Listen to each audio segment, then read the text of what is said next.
اللهم وسع أرزاقنا وبارك لنا في أموالنا وأولادنا وأعمالنا وذرياتنا يا ذا الجلال والإكرام. ساس کو کس طرح رہنا چاہیے؟ یہ بنیاد. ساس کو ماں کی طرح رہنا چاہیے، تب جا کر کے بہو بیٹی کی طرح رہے گی. اب ساس ماں نہیں بن پاتی، ساس ہی رہتی ہے، تو پھر دونوں میں بناؤ کی صورت کیسے پیدا ہوگی؟ بگاڑ ہی کی صورت رہے گی.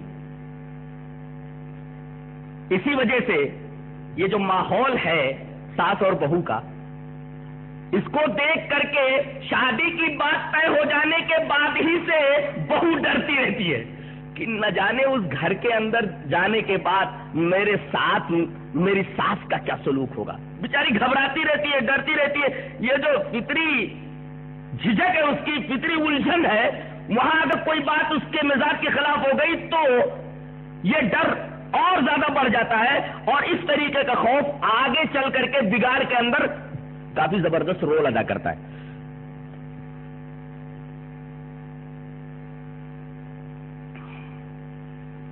بہو چائے لے کر کے آ رہی ہے ٹرے میں، اس لیے کہ ساس کی بہت ساری سہیلیاں آئی ہیں، اب ان سہیلیوں کو چائے پلانا ہے. جیسے ہی چوکٹ کے پاس پہنچتی ہے، کسی طریقے سے الجھ کر کے گر پڑتی ہے، چائے زمین پر گر جاتی ہے، کپ وغیرہ ٹوٹ جاتے ہیں. اب اس معاملے میں ساس کا دو رویہ، کیسا اندھی ہے، دیکھ کر نہیں چلتی. اب دوبارہ چائے بنانے کے لیے جائے گی، میری سہیلیاں کب تک کیا بیٹھی رہیں گی؟ تیرا دیدہ پھوٹے، تیرے گھر والوں نے تجھے سکھایا نہیں تمیز کیا ہوتی ہے، طریقہ کیا ہوتا ہے، چلنا کیا ہوتا ہے؟ ارے تیرے گھر والوں نے تجھے چلنا تک نہیں سکھایا. اب بیچاری ایک تو اس سے غلطی ہو گئی ہے، دوسرے اس کی محنت ضائع ہوئی ہے، تیسرے ایک خوف طاری ہو گیا ہے بدن کے اوپر. ساس کا دوسرا رویہ، جیسے ہی پھنس کر کے گری، برتن ٹوٹ گیا، ساس آتی ہے، کیا ہوا بیٹے؟ ماں الجھ کر کے میں گر پڑی. کوئی بات نہیں بیٹی، کوئی بات نہیں، پھر سے بنا لو، میں تھوڑی مدد کروں. کوئی بات نہیں، میری سہیلیاں ہیں، بیٹھی رہیں گے، کوئی بات نہیں، کوئی بات نہیں. ایسا ہو جاتا ہے. دیکھیے ساس کا یہ دوسرا رویہ.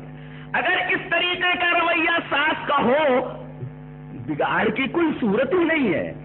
اس کا مطلب یہ ہے کہ ساس ساس رہنا چاہتی ہے تو بہو بہو رہے گی. ساس اگر ماں بن کر کے رہے، بہو ضرور بیٹی بن کر کے رہے گی.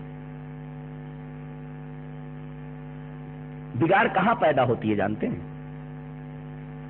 اپنا حق لینے میں آدمی کوئی کوتاہی نہیں کرتا، دینے میں پسو پیش کرتا ہے، جس کو عربی میں شح کہا جاتا ہے. وَمَن یُوقَ شُحَّ نَفْسِهِ فَأُولَٰئِکَ هُمُ کہ جو آدمی اپنے شح سے بچا لیا گیا نفس کے، فَأُولَٰئِکَ هُمُ الْمُفْلِحُونَ، وہ کامیاب ہے. شح کہتے ہیں اپنے حق کو پورا پورا لے لینا، اور جب دوسرے کا حق دینا پڑے تو پسو پیش کرنا.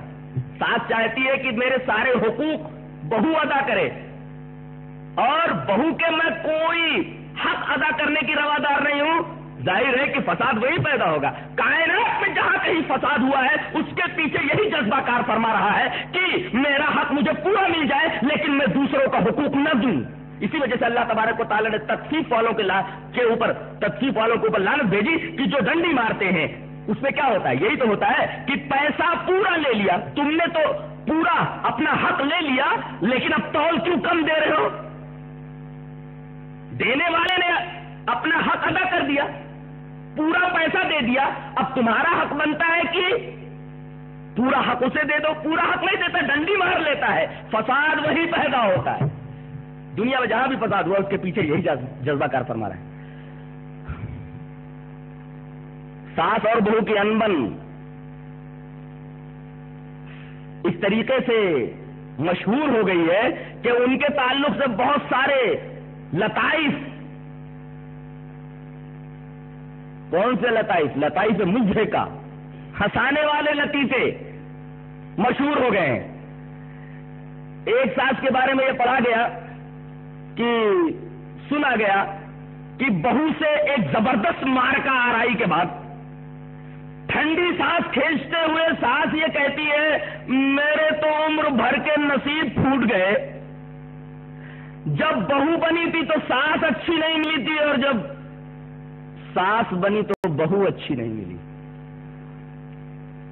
جب بہو بنی تھی تو ساس اچھی نہیں ملی اور جب ساس بنی تو بہو اچھی نہیں ملی. یہ میری زندگی کا سب سے بڑا المیہ ہے. لیکن کبھی ساس نے اپنی زندگی کے اوپر اپنے بیہیویئر کے اوپر غور کیا, اپنے سلوک کے اوپر غور کیا کہ میں نے بہو کے ساتھ کیا سلوک کیا ہے؟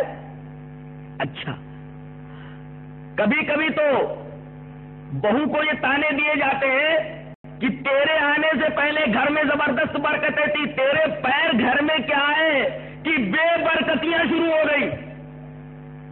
اور اس طرح بہو کو منحوس قرار دینے کی کوشش کی جاتی ہے. اچھا, بہو کی غیبت کرنے اور چغلیاں کرنے کے لیے ساس اپنی بیٹیوں کے یہاں پہنچ جاتی ہے جن کی شادیاں ہو چکی ہوتی ہیں. ارے میری بچی, میں کیا بتاؤں کس قدر پریشان ہوں میں, کیسی ڈائن گھر میں آ گئی ہے. ہاں امی, اب پھر یہ جلے پر تیل کا کام کرتی ہیں نندیں, اب پھر وہاں سے بھری بھرائی آتی ہے, پھر ایک زبردست معرکہ آرائی پھر شروع ہو جاتی ہے اور گھر کی پوری سکھ شانتی درہم برہم ہو کر کے رہ جاتی ہے. نندیں بھی کچھ نہیں ہیں. نندیں بھی اگر آنے والی اس نئی نویلی دلہن کی بہن بن کر کے رہیں تو معاملہ پرسکون ہی رہے. یہ جلتی پر تیل کا کام کرتی ہیں اللہ کی بندیاں. اگر کسی نے ان کے سامنے چغلی کی تو ایک بات کا 10 بولتی ہیں, ماں کو پورا بھر بھرا کر کے بھیجتی ہیں, پورا مسالہ نہیں.